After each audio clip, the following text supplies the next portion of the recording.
Trabalho de Ciências Aplicadas, Equipe 2. Desrespeito às medidas contra a Covid-19 é registrado em cidades por todo o país, Fantástico G1.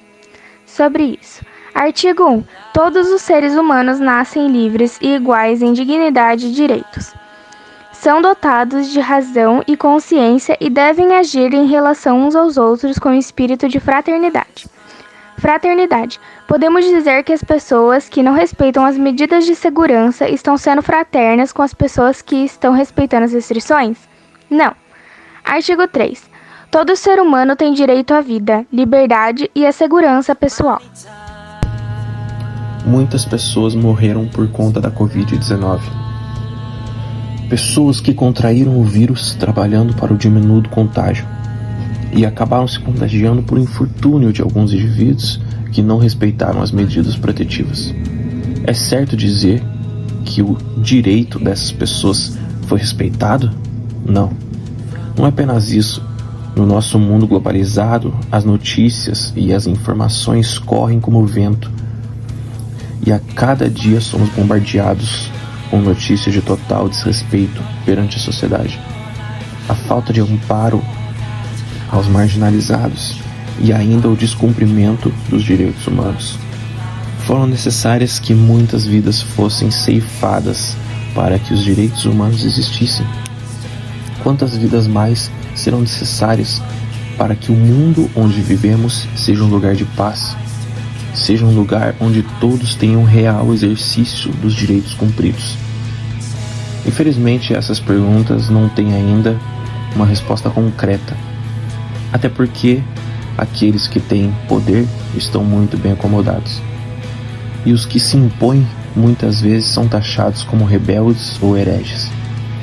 São parados à força, mas será mesmo que apenas o Estado tem um compromisso com os direitos humanos?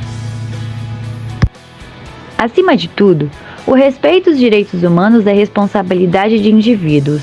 Mesmo os maiores abusos contra os direitos humanos são cometidos frequentemente, ainda que nem sempre por falha de um indivíduo. A atuação dos indivíduos é ampliada mediamente o acesso à autoridade estatal, corporativa ou informal.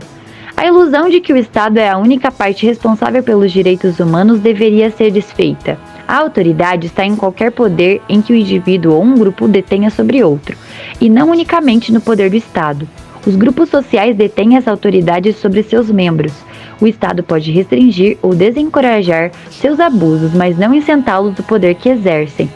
O setor privado assume de fato o controle de muitas áreas críticas dos direitos humanos, e assim, ao colocar o foco apenas na autoridade do Estado, ele não explica por que os direitos das pessoas não são respeitados. Os enormes esforços para o cidadão de um conceito de responsabilidade social do setor corporativo nas últimas décadas deveriam servir para ilustrar a necessidade de uma discussão dos direitos humanos que inclua e transcenda a dualidade Estado-cidadão. O Global Compact, promovido pela ONU, é um exemplo de tal discussão. Oscar Vilhena Vieira. Está na hora de cada um ter consciência de seus atos. Uma revolução tem que acontecer internamente, e isso inclui a todos. Como vimos na notícia, algumas pessoas ainda não respeitam as medidas protetivas, e ainda existem aqueles que tentam justificar o erro. Pensando nisso e pensando ainda que o Brasil é um país cujo sistema de saúde é muito fragilizado e os cuidados precisam ser redobrados. Desde que o coronavírus chegou ao Brasil em março, junto com todas as questões científicas vinculadas à Covid-19, as desigualdades sociais, o desrespeito e a crueldade foram evidenciados.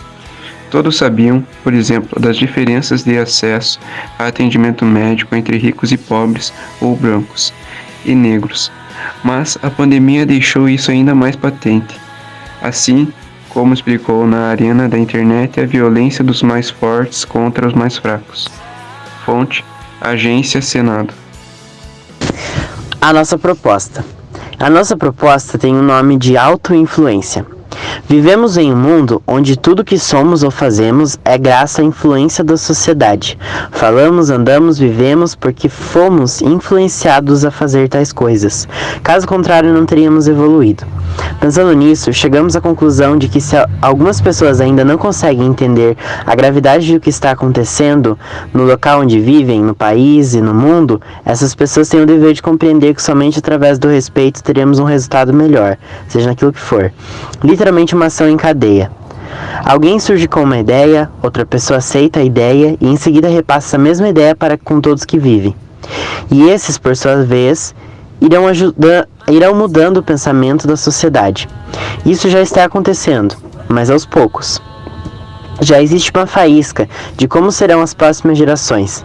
Gerações de pessoas mais conscientes e os direitos humanos estarão ainda mais evidentes na sociedade. Uma ideia, solução, intervenção para algum problema da sociedade é como uma árvore. Alguém decide plantar uma árvore, mas antes a pessoa precisa preparar o solo e se dedicar a regar a semente. E todos os dias a árvore vai evoluindo e crescendo, até o dia que ela frutifica. Pensando diretamente na ideia agora, o que nós temos é uma ação em cadeia que acontece desde o nosso nascimento e perdura até hoje. No nosso dia a dia, nas redes sociais, temos a presença de influenciadores, pessoas dedicadas a se expor, vender ou apenas se divertir postando o que der na telha nas redes sociais. Talvez essas pessoas nem entendam o quanto influenciam seus telespectadores. Nós, seres humanos, temos uma voz interior, um verdadeiro influencer, que nos ajuda a tomar decisões e até mesmo nos ajuda a pensar. E é esse influenciador interno que nossa ideia tem enfoque. Já que essa influência interna nos ajuda a tomar decisões, e se nós a programássemos e a conscientizássemos sobre os direitos humanos? A forma que nós faríamos isso, no caso, Então, na verdade ela é bem ampla e não só a gente, mas o mundo todo deveria cumprir e tentar pelo menos de alguma maneira fazer isso. Porém, a gente estuda em um colégio onde temos um espaço amplo para conversar sobre vários assuntos. Isso graças à metodologia. Não podemos esquecer também que estudamos em um colégio que não é público e sim privado. Ou seja, muitos têm pouco ou nenhum acesso à educação de qualidade. Dando um chute muito longe, garanto que a maioria de nós só teve contato com direitos humanos, movimentos contra preconceito, em geral, ao entrar no ensino médio, por experiência própria. Eu, Matheus dos Santos, só fui entender realmente o que são os direitos humanos quando tive aula de Sociologia e Ciências Aplicadas. Nos meus outros colégios não tive nenhuma matéria que falasse sobre, ou até mesmo tive educação sobre isso quando criança. Tudo que se relaciona a direitos, políticas públicas e deveres tem de ser apresentado bem cedo para as crianças em fase de construção. E é assim que o nosso influencer interno vai moldando de maneira coesão. Público-alvo / local onde seria desenvolvida. O público-alvo desse e qualquer um que quisesse realmente mudar o pensamento e o local onde seria desenvolvida. Seria no inconsciente de cada um.